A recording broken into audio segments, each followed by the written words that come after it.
5, Section 4, Notes on Dividing Polynomials. Now I will tell you in advance, this is not an easy section, only because, well, two reasons. One, we're going to use long division, which many of you haven't used since, back in the days of snack time and circle time and carpet time. Everything back then was about time, and yet a lot of us still struggle with reading a clock. So there's that aspect, and then we're going to learn something new, this thing right here called synthetic division. So we'll talk about that also. But we're going to divide. So you can divide polynomials using steps that are similar to long division that you use to divide whole numbers. So this is numerical long division. To give you a quick brush up, if we want to do 672 divided by 21, we would say, how many times does 21 go into 67? And so that's 3. And so then you multiply down, and then we subtract, and then you do it again, and you get 0, which means it has a remainder of 0, and hip hip hooray. So the answer there is 32.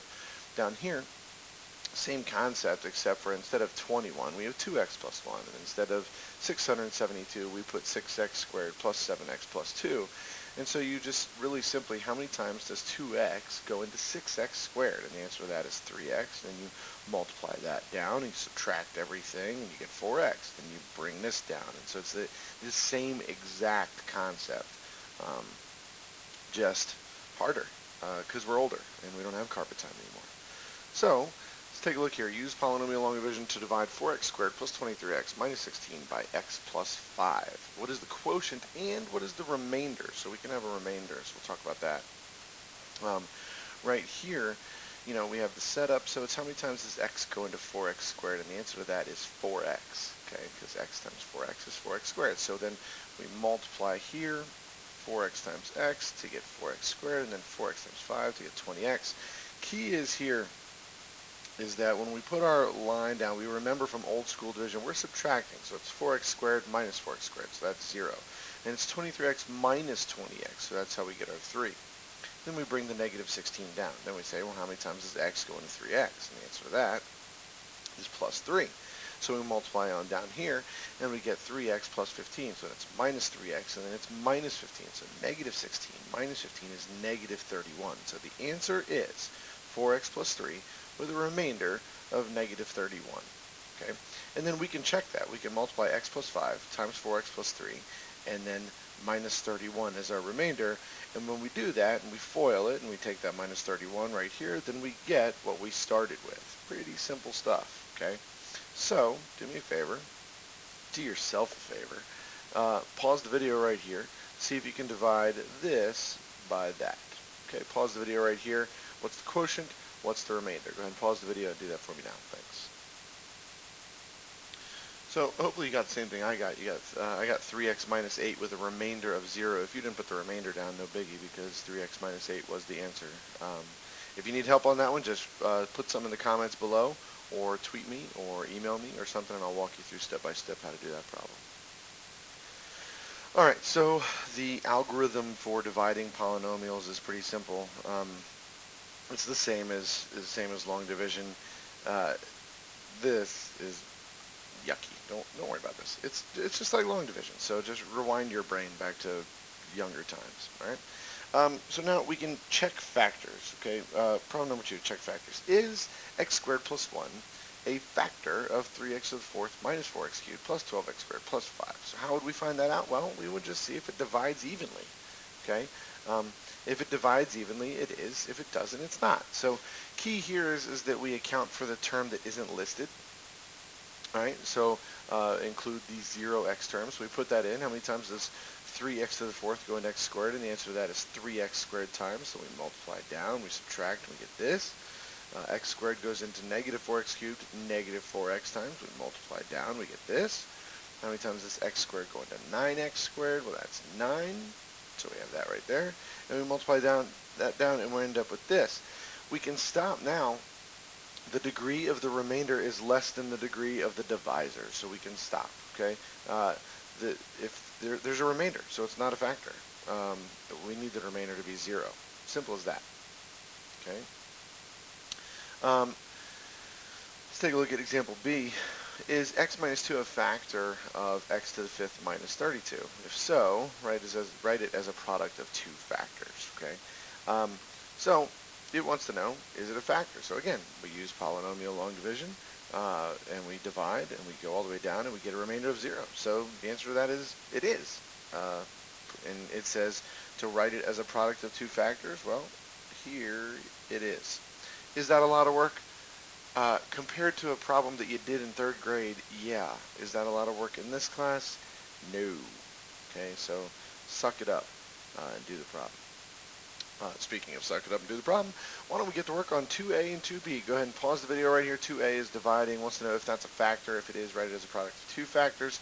2b is a reasoning question. Use the fact that 12 times 31 is 372 to write 3x squared plus 7x plus 2 as the product of two factors. Okay, go. Pause the video, try that on your own. Alright, so here's what I got for 2a. I got a yes. And when I divided it out, I got x plus 5 times x to the 4th minus 1. That's how I can write it as a product of two factors.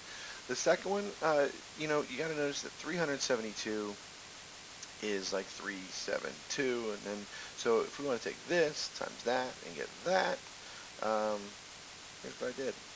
If I have x plus 2, which would be 1 and 2, so 1 being the coefficient there, and 2 with the number there, times 3, 1, 31, that's how I would get it. Again, if you need any help with either of those, comment in the, put them in the comments below, or find a way to ask me on the internet. Synthetic division is, it simplifies the whole long division process by dividing by a linear expression x minus a. Synthetic division, it's not a trick. It's a way of doing this that kind of makes it a little bit cleaner that students seem to like. Okay, so we'll walk through how to use synthetic division. So if we wanted to divide this x cubed minus 14x squared by this right here, x plus 2, we would reverse the sign of the plus 2. Okay, so that's number 1. So we're going to put a negative 2 there. Here it was plus 2, there we make it negative 2. That's because that's what makes it 0. Okay. Then, step 2, we're going to bring down the coefficient of each term. Okay? So, we're going to write out the coefficients. So 1, negative 14, 51, and negative 54. Step 1 is to bring down the coefficient of the first term, or step 2, excuse me. Step 2, bring down the first coefficient. So the 1 comes down. Then what happens is we're going to multiply negative 2 times 1 to get negative 2, and then add. And we're going to do the same thing. Okay? We're going to continue multiplying. So we have negative 2 times negative 16. That's how we got 32. And add. And we're going to multiply negative 2 times 83. Get negative 166. And then add. And then our answer is what we have when we are all done. And because we're dividing a cubed term by a linear term, we know that the first is squared. So x squared minus 16x plus 83 with a remainder of negative 220. Okay? This can be complicated. I do need you to try it. If you're not ready to try it, let me erase all my chicken scratch here, and you can follow the example again to go ahead and try got it number 3. Follow the example to number 3.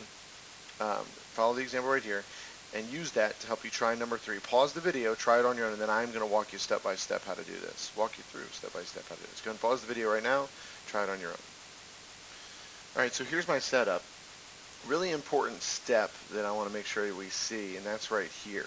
This went from x cubed to negative 57x. The quadratic term is not there. That's a very simple, common mistake. If it's not there, I've got to account for it by putting a 0 in its place. Okay? So there's my setup. Then I'm just going to follow step 7 times 1 gives me 7, and then I add. Okay? No problem. 7 times 7 gives me 49, and then I add. 7 times negative 8 gives me negative 56, and then I add. Okay, no problem. This last one is my remainder, so I have a remainder of 0, so my answer is x squared plus 7x minus 8. Okay, that's the quotient. The remainder was 0. Alright, if you have questions, further questions on that one, we're going to get to more practice with synthetic division in just a minute. Let's take a look at here at how we can use synthetic division to solve a problem. Okay, we have a craft right here, problem with this shadow box. Some of you guys don't know what shadow boxes are. It's probably a good thing. So what are the dimensions of the box if the area is this and we know that the width is that? So we're just going to divide. We're going to divide this by -5. We use synthetic division, and then we get -6 plus 8 as that, and then we bring x plus 5. So here's the three answers. So the length, width, and height are of the box right there. No problem. Okay? Yeah, easy peasy. Let's take a look. If the width of the box is 15, what are the other two dimensions? Well, we just substitute 15 in, and that's it. It's no brainer right there. If the polynomial here, x cubed plus 6x squared plus 11x plus 6, expresses the volume in cubic inches of a box, and the width is x plus 1, what are the dimensions of the box? So what I want you to do is I want you to pause the video. You're going to divide this using synthetic division by that, and then once you get an answer, plug it back in and get me the dimensions of the box. Go ahead and pause the video and try example, got it, number 4 right now. All right, and hopefully you got x plus 1 that was given to us, and then x plus 2 and x plus 3. Okay. If you didn't, try it again. If you still don't, find a way to ask me a question. Remainder theorem provides a quick way to find the remainder of a polynomial for long division. So just a real quick way of finding the remainder. If you divide a polynomial of degree where n is greater than 1 by x minus a, then the remainder is this a value right here. So here's what that looks like. When you divide p of x by d of x, you find this.